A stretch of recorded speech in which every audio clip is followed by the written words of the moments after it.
मी गाणं ऐकलं, मला आवडलं, मी तुला त्या सांगितलं आवडलं त्याचं पोरगं गाणं मला. जायचं. बोलवलंय का माहिता? कशाला बोलवलं इथं? ए अरे यो खरंच येडच हवाय.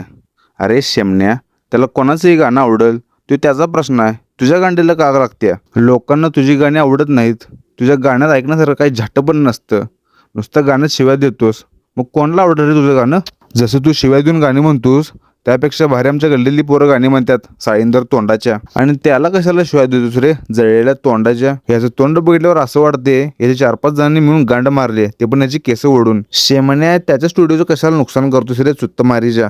कशाला बोलले म्हणजे तुझी गांड मारला बोलवले याला? अरे याची गाणी ऐकून असं वाटते याच्या घशापर्यंत कोणतरी लवडा घातलाय असा आवाज आहे याचा.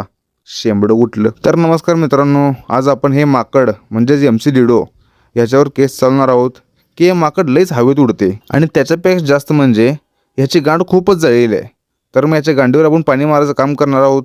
तर चला मग सुरू करूया आजची कारवाई. जेलमध्ये तू होतास तिथं काय आयुष्य होतं ना, गेल्यावर तू 2 वर्ष काढली जेलमध्ये.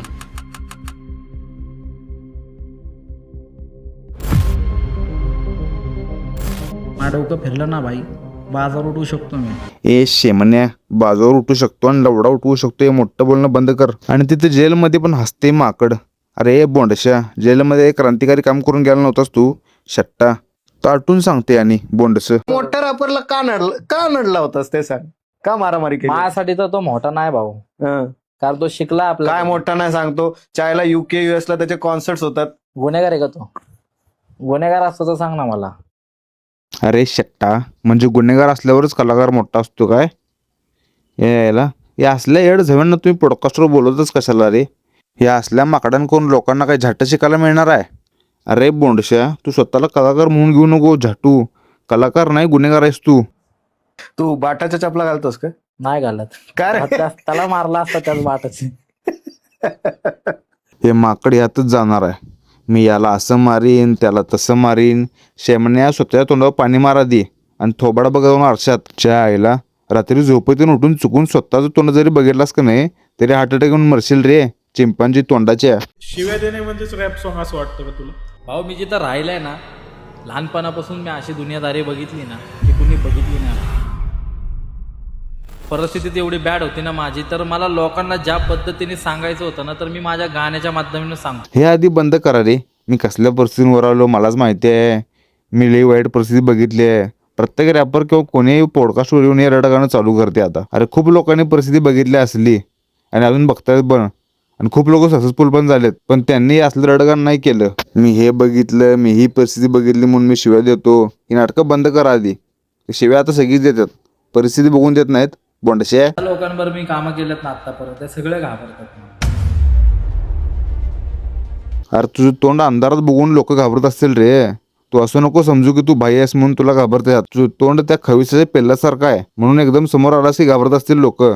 आले मोठं पण सांगायला. मंदिर आहे भाई जेल माझं, आणि लॉकअप घर आहे भाई माझ्यासाठी. सासरवाडी तर चौकीच्या वर आहे भाई. अरे मग शट्टा, कशाला बाहेर आलायस? तिकडच काशी करायची ना तुझी. बाहेरून नाटकं करते इथं बोंडस. जेल मंदिर आहे आणि लॉकअप घर आहे माझं. अरे शयपाटलेल्या तोंडाचे आहे म्हणून लोक शिव्या देतात तुला. याला कमेंट्स दाखवा रे जरा, लोक काय बोलतात जरा दाखवा याला शेमण्याला जरा. वडत आणला भाई तुमच्या फेवरेट रॅपरला. बर, याने संबाटाला केस धरून मारले म्हणा. अरे त्याच्या डोक्यावर तेवढी केस तरी आहेत का रे? अरे चिमटीत पण न येण्यासारखी केस आहेत त्याची, आणि त्याची केस पकडून मारला त्याला. तुमचा तो आजोबा खाजूबा आहे ना, फेवरेट रॅपर तो बोललो ना यांचा, त्याला सांगाय त्याला छपलीने मारलाय, मुतलंय त्याच्या तोंडावरती आम्ही सगळ्यांनी एकत्र.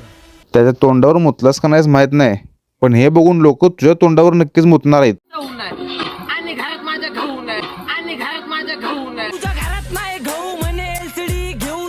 ती आज माझी परिस्थिती काय, मी कसा जगतोय मला माहितीये भाई. ज्या वेळेस माझ्याकडे चांगला पैसा वगैरे येईल ना, तर मी थोडा डोनेट वगैरे करणार त्या लोक. लय पैसा भाई, लोकांकडे पण लय पैसा ना, आपल्याकडे पण लय पैसा, दाखवायची गरज नाही. कुठं ना कुठं तरी मी पैसा कमवायच्या भानगडीत पडलोय आणि मला कमवायचा आहे तो पैसा. भल नाही रे ब्रो, काय विषय ना, आपले बिझनेस वगैरे चांगले आहेत आता सध्या, आपण सेटलमेंट मध्ये एकदम. अरे तू कुठं काय बोलतोस? तुला तरी कळते काय? तुझं शेमण्यासारखं तोंड घेऊन बोंबलत ह्या पॉडकास्टवरून दुसऱ्या पॉडकास्टवर जाते आणि पहिल्या पॉडकास्टवर एक बोलते आणि दुसऱ्या पॉडकास्टवर जाऊन दुसरंच काय तर बोलते. आधी बोलला माझी परिस्थिती काय चालू आहे मलाच माहिती आहे, मी आता पैसे कमावून नादाला लागणार आहे, माझ्याकडे पैसे नाहीत, आणि नंतर दुसऱ्या पॉडकास्टवर जाऊन म्हणते पैसे खूप आहेत माझ्याकडे म्हणून. अरे तू काय बोलतेस? तुला तरी कळले का शट्टाड्या? एक काम करा, सगळेजण मिळून याच्या तोंडात बुल्ला खाला, त्याशिवाय तोंड बंद होणार नाही याचं.